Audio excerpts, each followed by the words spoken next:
Hi, my name is Kelsey Odom, and I am here to give you a presentation on what the Gifted and Talented program is, as well as the English Language Learners program is.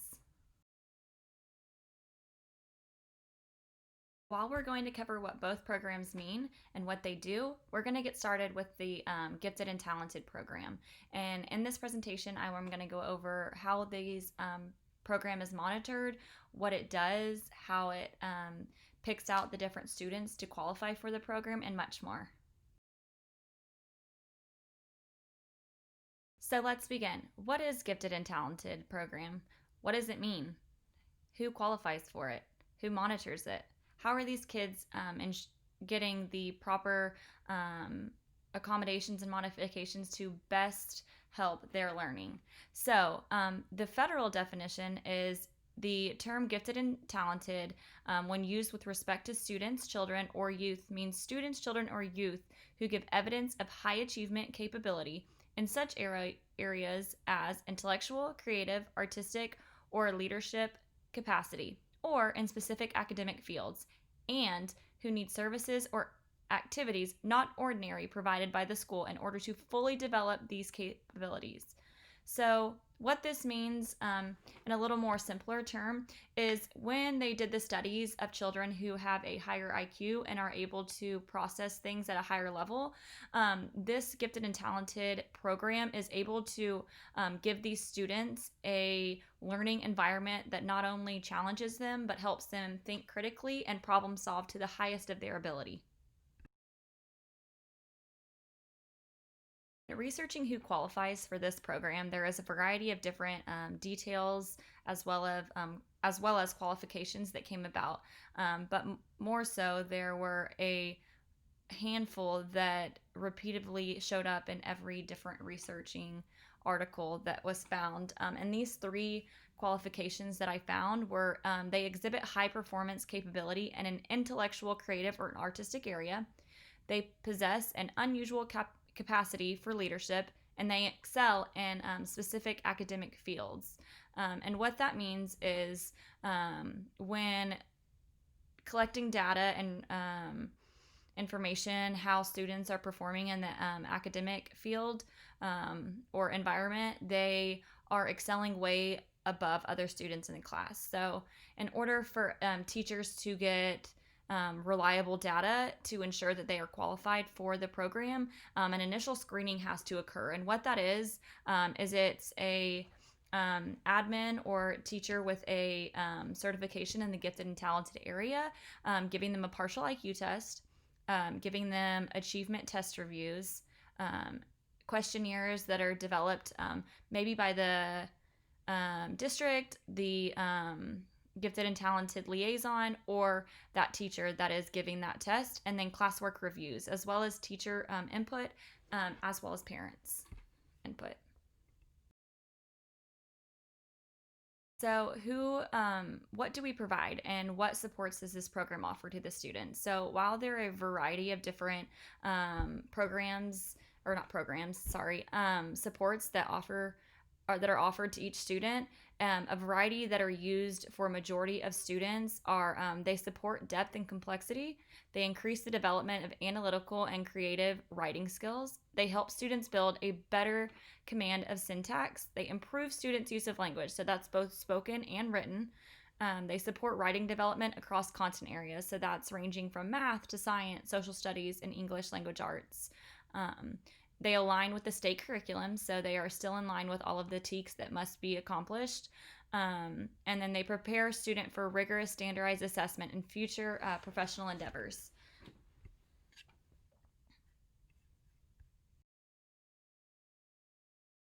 That many parents ask is, can any teacher teach kids in the gifted and talented program? And to answer your question, no. Teachers have to go through a variety of trainings as well as be certified in order to teach gifted and talented children. Some of the yearly trainings required, especially in my district, are nature and needs of gifted learners, identification, assessment, and service designs for gifted learners, differentiated instruction for gifted learners, designing curriculum for gifted learners, as well as setting the standard for gifted learners. And these are done yearly. So if there's any new information or curriculum being put out by the district or state, these teachers are going to be learning that, so they're able to utilize it in their classroom.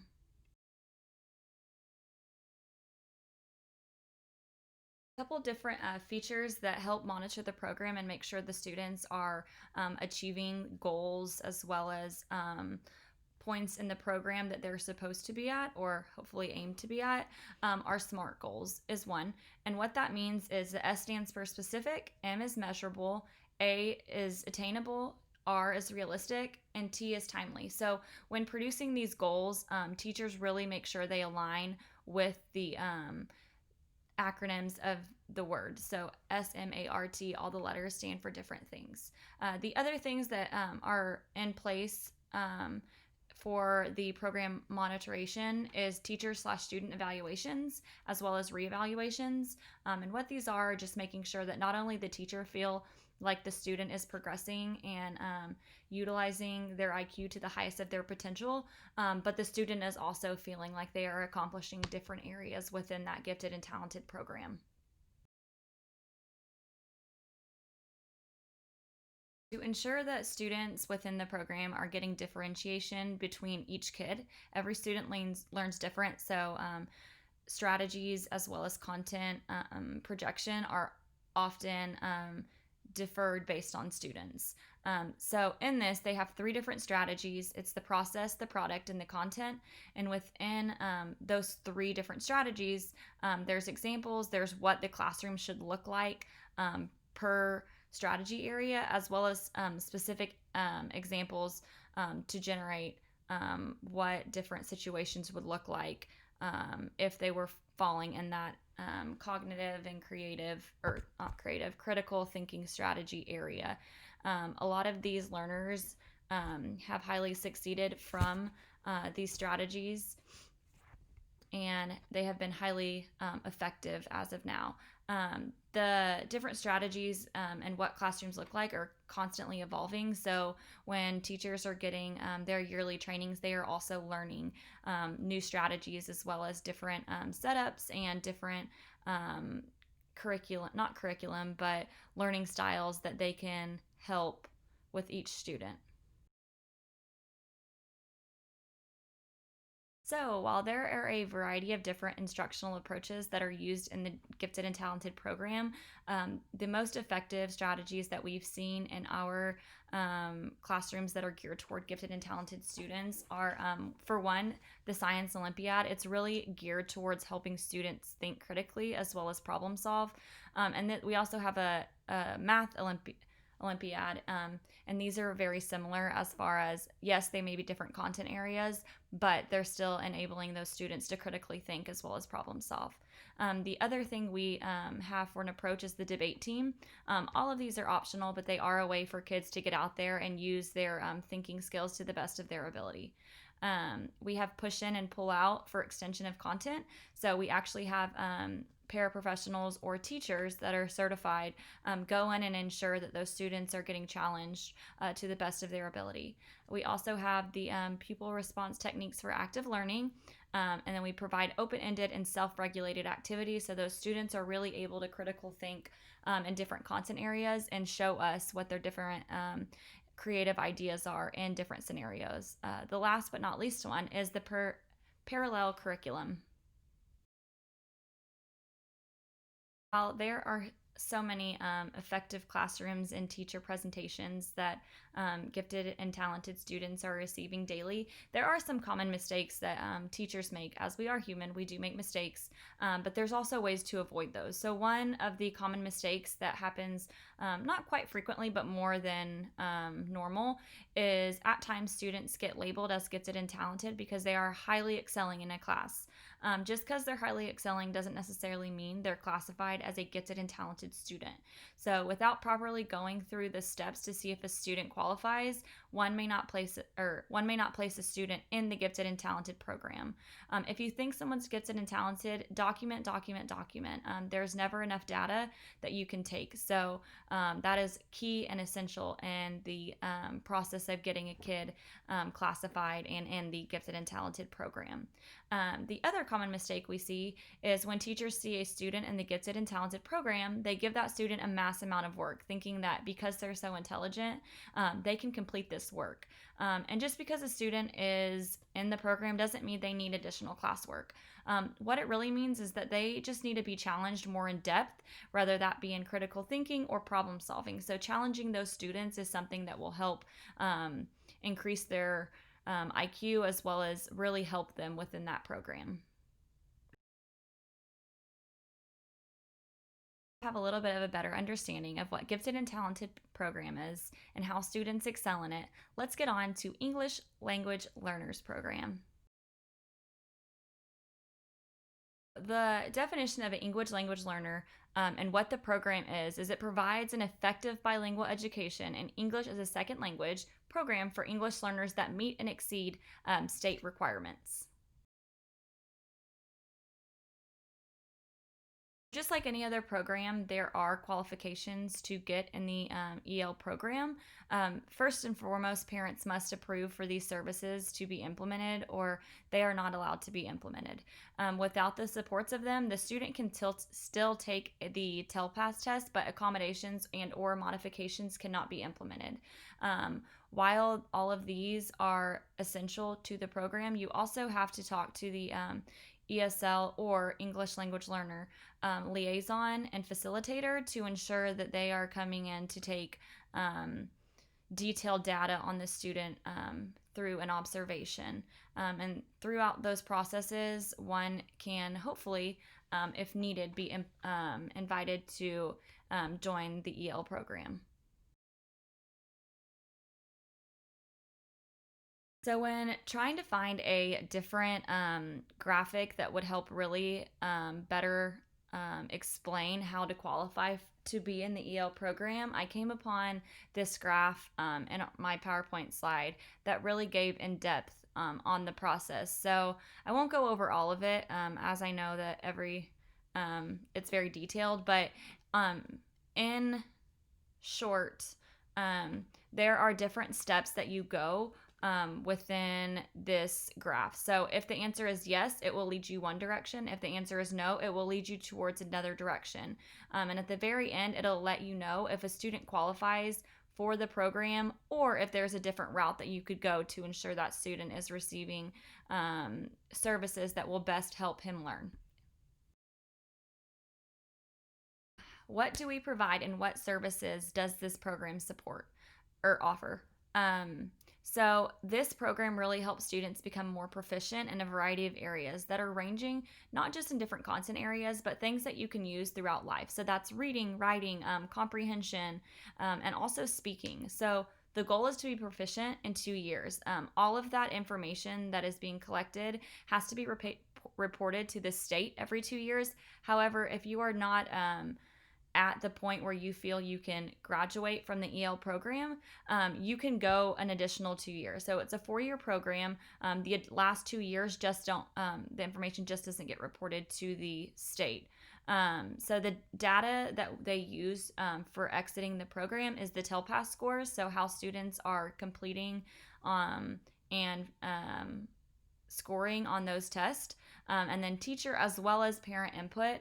Those are essential to see how the student is doing in an actual classroom with other students and how their different areas are excelling. The last but not least is collecting data within the subjects to see if the student is really progressing or if they are regressing. If they are regressing, different accommodations and or planning will take place to ensure that the student is back on track to hopefully exit the program someday.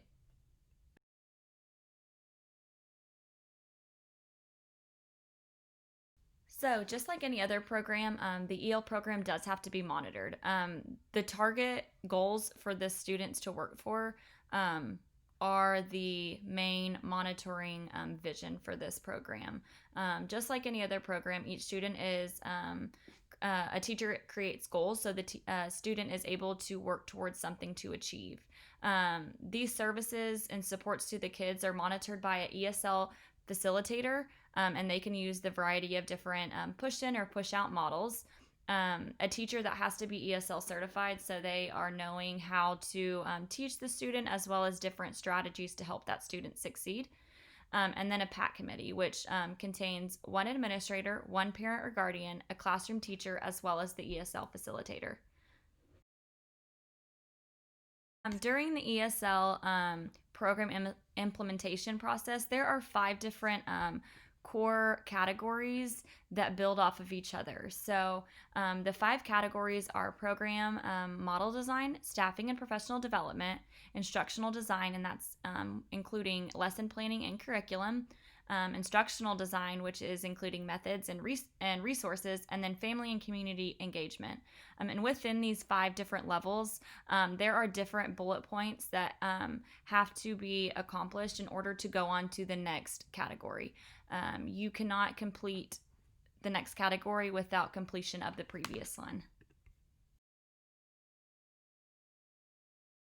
In order for a student to be successful in the EL program, there's a variety of different curriculum, intervention, and instructional approaches this program takes to ensure that is getting achieved.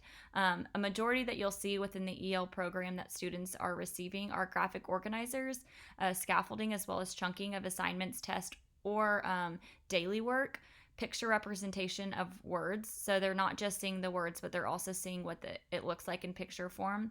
Simplifying vocabulary, paraphrasing, speech to text accommodations, visual learning, preferred seating, so they're able to limit distractions but really focus on what that teacher is saying.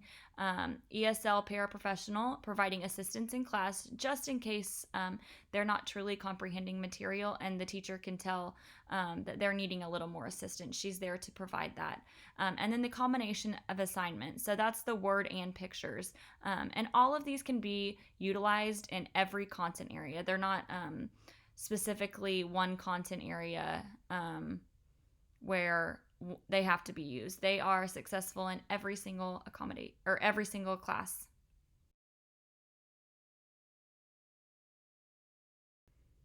Just like other programs, there are mistakes that are occurring in classrooms. However, when the teachers know that they have made a mistake, they research and ask other staff members what they can do in the future to avoid those mistakes. So some common mistakes that have been seen are when students don't provide an answer within seconds of the question. Sometimes the teacher assumes they aren't listening or they don't know the answer, and that's not the case. How to avoid is really taking into consideration that those students are having to process what you are saying to a whole nother level in their head. So projecting an answer as soon as you ask is not the case for these kids. You have to give them time to formulate a response so they are able to best answer the question. The other mistake that we are seeing is at times teachers assume students aren't completing their work because they're too lazy or forgetting to do so. And that's not the case with these kids. If that is happening, get with your ESL liaison and ask for strategies to help that student or students complete their work. You may have to implement a modification/accommodation for that student so they are really able to grasp and understand the content that is being put out. But yeah, I hope you guys really enjoyed my presentation today on Gifted and Talented program as well as the English Language Learners program. I know it's something that I am super passionate about as I get to interact with these kids on a daily basis. If you guys have any questions, please email me at Odom, ODOMK, @LISD.net.